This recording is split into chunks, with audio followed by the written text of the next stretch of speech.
GLS studies economics 30 VBI matric 2024 important को objective question.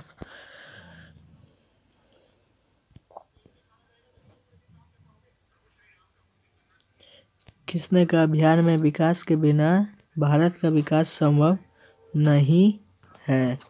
ये आपका कहा था डॉक्टर APJ अब्दुल कलाम ने। ये आंसर सही हो जाएगा। निम्नलिखित में से कौन सा बीमारू राज्य नहीं है?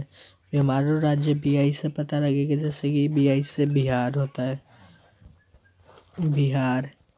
ये आंसर सही हो जाएगा। योजना आयोग को भंग कर कौन सा आयोग बना था? तो इसमें से योजना आयोग को भंग कर कोई आयोग नहीं बना था, तो इनमें से कोई नहीं हो जाएगा। भारत में योजना आयोग का गठन कब किया गया था? तो भारत में योजना आयोग का गठन आपका हो गया था 15 मार्च 1950 को। नीति आयोग का अध्यक्ष कौन होता है? नीति आयोग का अध्यक्ष प्रधानमंत्री होता है। भारत में नीति आयोग की स्थापना कब हुई थी? भारत में नीति आयोग की स्थापना हुई थी 1 जनवरी 2015 को।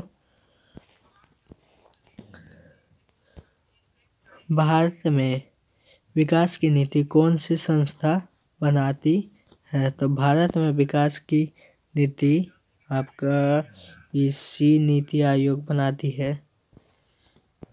तेलंगाना राज्य का गठन हुआ था। तेलंगाना राज्य का गठन हुआ था। तेलंगाना राज्य का गठन 2 जून 2014 को हुआ था। मानव की न्यूनतम आवश्यकता होती है, तो रोटी कपड़ा और मकान होता है। रोटी कपड़ा और मकान के बिना मानव रह भी नहीं करेगा। स्वच्छ भारत मिशन कब प्रारंभ किया गया? स्वच्छ भारत मिशन हुआ था आपका प्रारंभ 2 अक्टूबर 2014 को हो गया था प्रारंभ। प्रधानमंत्री उज्ज्वल योजना कब प्रारंभ की गई थी? प्रधानमंत्री उज्ज्वल योजना 1 मई 2016 को प्रारंभ की गई थी।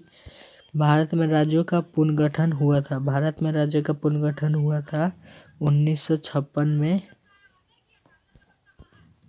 अर्थव्यवस्था में कितने प्रमुख क्षेत्र हैं? अर्थव्यवस्था में 3 प्रमुख क्षेत्र होते हैं। प्रथम क्षेत्र, द्वितीय क्षेत्र, तृतीय क्षेत्र। निम्नलिखित में से कौन से देश में मिश्रित अर्थव्यवस्था है? मिश्रित अर्थव्यवस्था अपने भारत में ही है। सी सही होगा। निम्नलिखित में से कौन सा प्राथमिक क्षेत्र कहा जाता है? तो प्राथमिक क्षेत्र, कृषि क्षेत्र को भी प्राथमिक क्षेत्र कहा जाता है। भारत में सेवा क्षेत्र को सामान्यतः कितने भागों में बांटा जा सकता है? तो इसको भारत में 2 भागों में बांटा जा सकता है।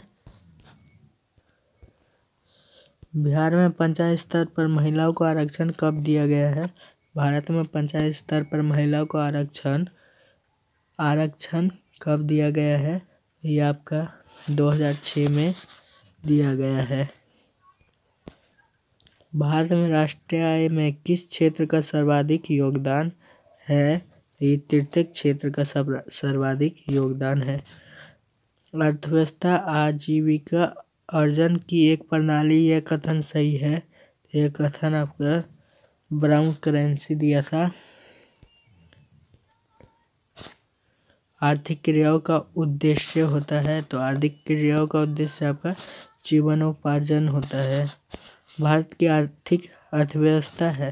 भारत की आर्थिक अर्थव्यवस्था इनमें से सभी है। एकल राष्ट्रीय उत्पादन, प्रति व्यक्ति आय, आर्थिक कल्याण का आधार। आर्थिक विकास की व्याख्या के विभिन्न आधार कौन कौन है? तो आपका विभिन्न आधार होगा, इनमें से सभी होगा। एकल राष्ट्रीय उत्पादन, प्रति व्यक्ति आय और आर्थिक कल्याण का आधार मान।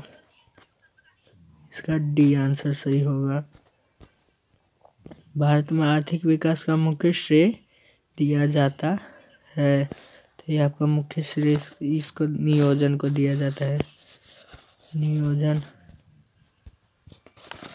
सी को। आर्थिक विकास की माप करने के उचित सूचकांक है आर्थिक विकास के, तो इसका प्रति व्यक्ति आय ये सही, बी सही होगा। प्रति व्यक्ति आय सही होगा। बिहार में मानव विकास को कौन सा रूप दिया गया है? तो बिहार में मानव विकास को कौन सा रूप दिया गया है? व्यक्तिकांत आंदोलन दिया गया है। बिहार में किसकी प्रधानता होती है? बिहार में कृषि की प्रधानता होती है। कृषि की प्रधानता होती है। इनमें कौन आधारभूत संरचना नहीं है? तो आप उद्योग के बिना रह सकते हैं। उद्योग के बिना रह सकते हैं। पानी के बिना, बिजली के बिना, सड़क के बिना नहीं रह सकते हम। प्रथम मानव विकास रिपोर्ट किसके निर्देशांक पर तय की गई थी? प्रथम मानव विकास रिपोर्ट अब्दुल उल हुक के पर तय की गई थी। भारत का कौन सा आर्थिक क्षेत्र सबसे बड़ा क्षेत्र है? तो भारत का सबसे बड़ा आर्थिक क्षेत्र तृतीय क्षेत्र होगा आपका। तृतीय क्षेत्र सी सही हो जाएगा। किस क्षेत्र को द्वितीय क्षेत्र भी कहा जाता है? सी उद्योग क्षेत्र।